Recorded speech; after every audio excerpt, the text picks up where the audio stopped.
he has a youth about him and a physical level with his youth that allows him to do that. But as his miles traveled increases, his ability to take that kind of workload is going to wane. So I don't worry about it so much now, but I certainly worry about it as time and matches progress. It's interesting, and I think this was on Sky earlier. They kind of pointed out his schedule that's coming up, and it kind of reads like this. I just sent you guys the tweet. So he's obviously got the 2 internationals coming up, the remaining 8 Premier League matches, as you said. Then we go to Sydney.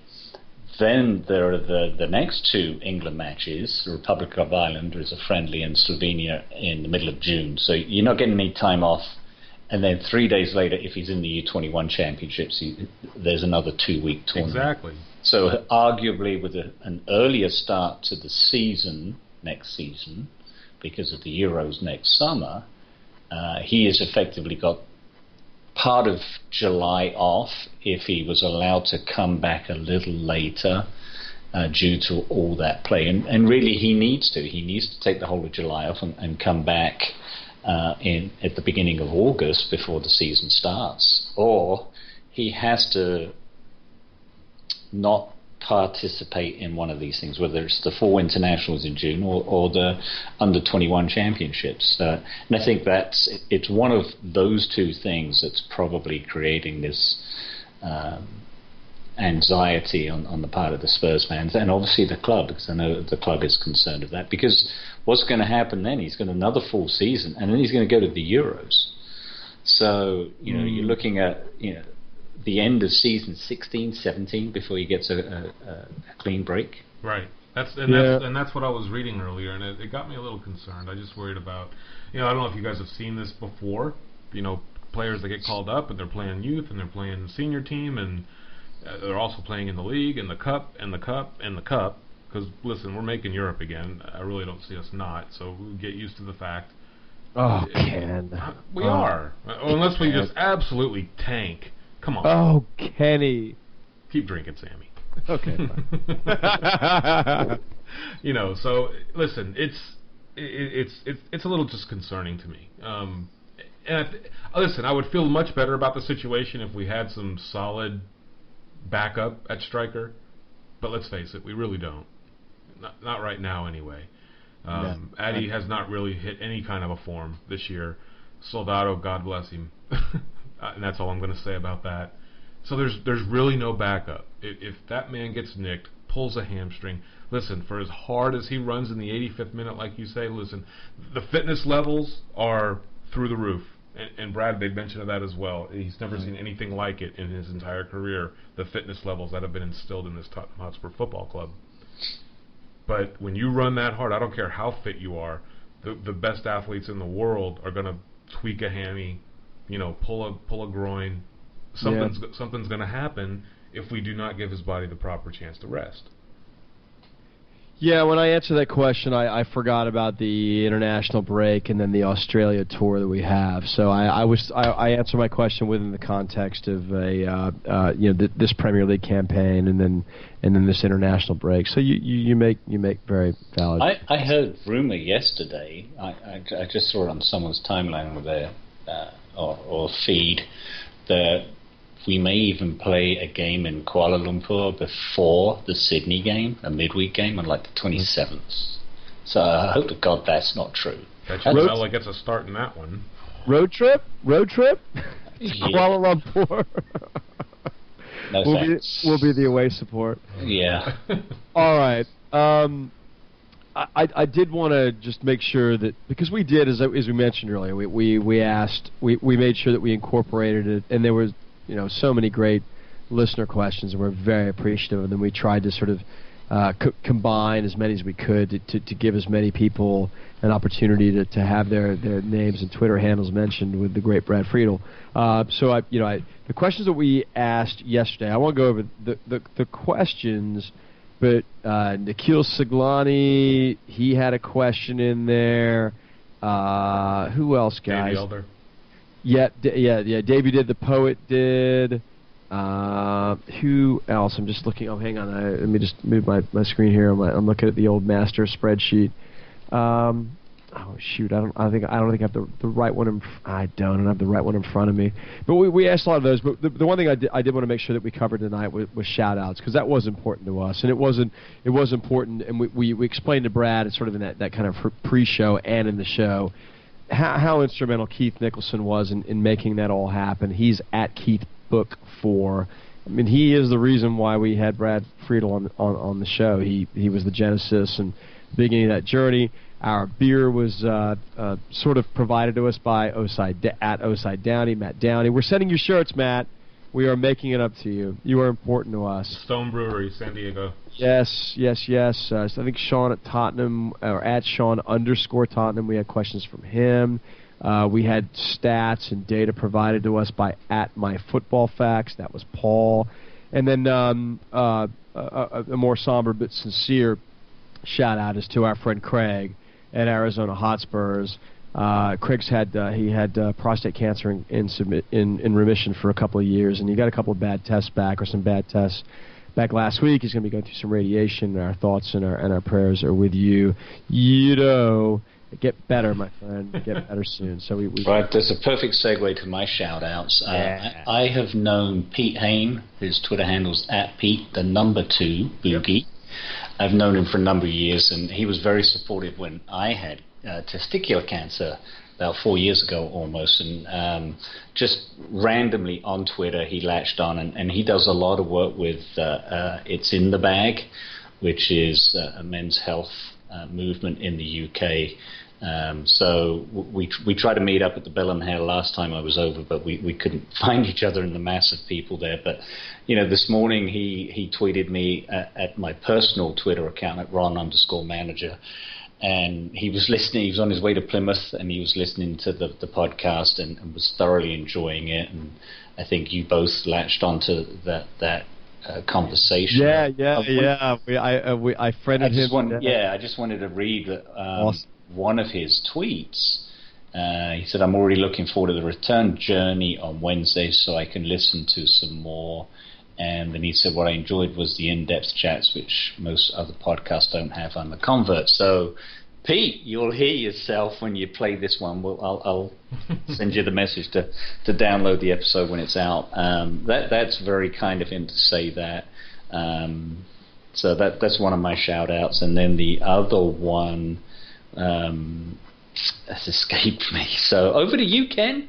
Listen, I want to try to rescue Sammy a little bit. The other listener questions we had, along with Nikhil Siglani and the Spurs poet Dave the Elder, at J. Brown Ramirez, had asked some questions about his most memorable save, things like that, and at JB2 Coys, talking about the Harry Kane comments that he made earlier in the season. So, which, by the way, okay, true or false? Brad Friedel rates Harry Kane as much as he's probably rated any other player he's probably ever played with. That was obvious. And Chairman, just to talk about your friend, we should have him, and we did mention this with Brad, but that Friday meetup, because we're all going to the whole match on May 16, and then May 15 we're going to have this barbecue that Rob White has been kind enough to host, and we're going to have a whole host of our newfound friends there, and we should get Pete there too. Yeah, I think Pete's a season ticket holder. He certainly goes to a lot of matches home and away. We got to get him there. Yeah, I definitely need to meet him after all these years and thank him personally. And we may have to dig deep into our pockets the new Dallas Spurs shirts and scarves that we had handing out at the pub on Saturday. We may need to take a few over in our suitcases to hand out. We do, and that. Appearances. Oside Downey, you're getting shirts, pal. You're getting shirts, scarves. You're getting kitted out, which is a good segue. Well, for us to transition into an ending, but to look, we let a lot of people down this week. We did. We let ourselves down, and we were gutted. A lot of people were very, very excited and looking. Still am gutted. I know we are, and will be for a while. I mean, this show. I didn't see the messages that you guys had sent to each other last night. I thought about it earlier. I was like, damn it, you know what? you fall off a horse, you get back on the fucker, and that's what we did today. As miserable and depressing as it was to know that we failed the way that we did. But you know what? We don't know what we're doing, and we're learning. But you know what? We are. This will make you feel a little bit better, Sammy. What's that? Us You and just Harry validated Kane. that this is recording. Yeah. This is recording. Son of a bitch. Us and Harry Kane. I think it is. The Hotspur America podcast and Harry Kane are linked. How's that? We're both kind of a big deal. LOL. So I mean, we're very apologetic, and that's why we kind of picked our kind of pulled ourselves up by the bootstraps and said, you know what, we screwed up, and that happens. We're humans, and we'll make the best of it. And so we here's our recovery show, and we've learned a lot, and we're hopefully going to be doing this for a while, and these are kind of growing pains and learning lessons, and we appreciate all the loyalty. Yeah, and listen, I'm almost at a loss for words because I'm looking at Twitter now. I was expecting to get some backlash.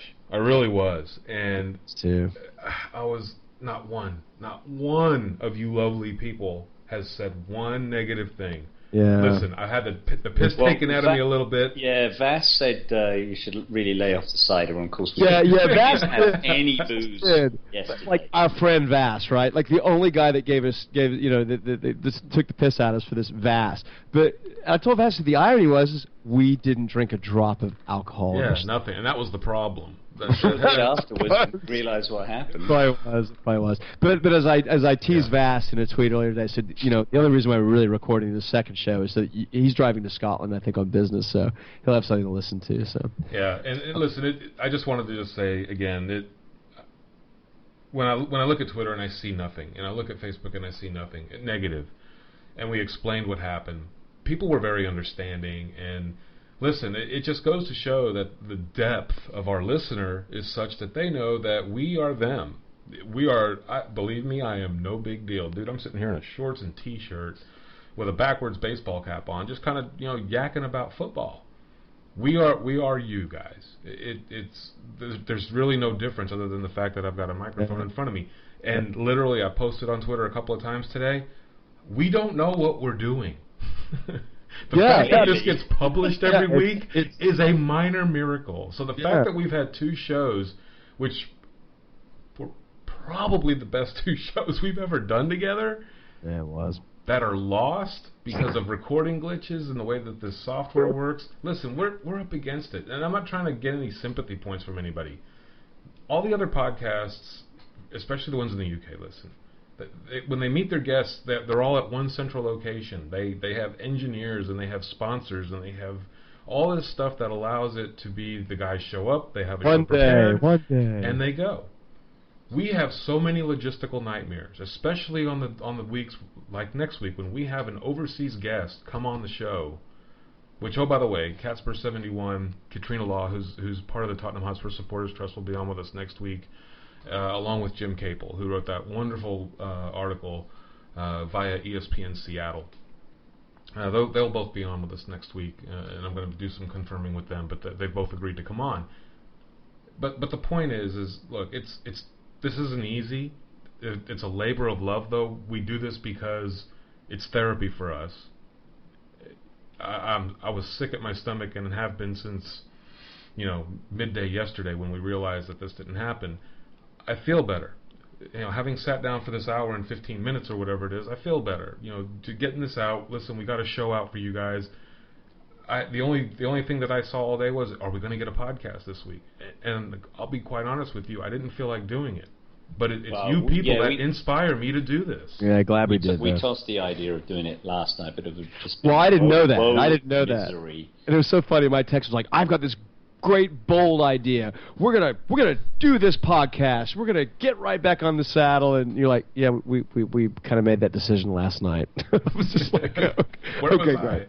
Thanks, appreciate it." So actually, I do remember the two shout-outs that I had. I knew you would. Yeah. Well, you'd already mentioned Davey Elder at the Spurs Poet, but I have to thank him for finally getting us a YouTube link to watch Hoddle, A Touch of Genius. I watched it before we did the pod tonight, and I absolutely loved it. You know, anyone who knows me, Hoddle was my idol for when I was a young lad, and I got emotional watching it because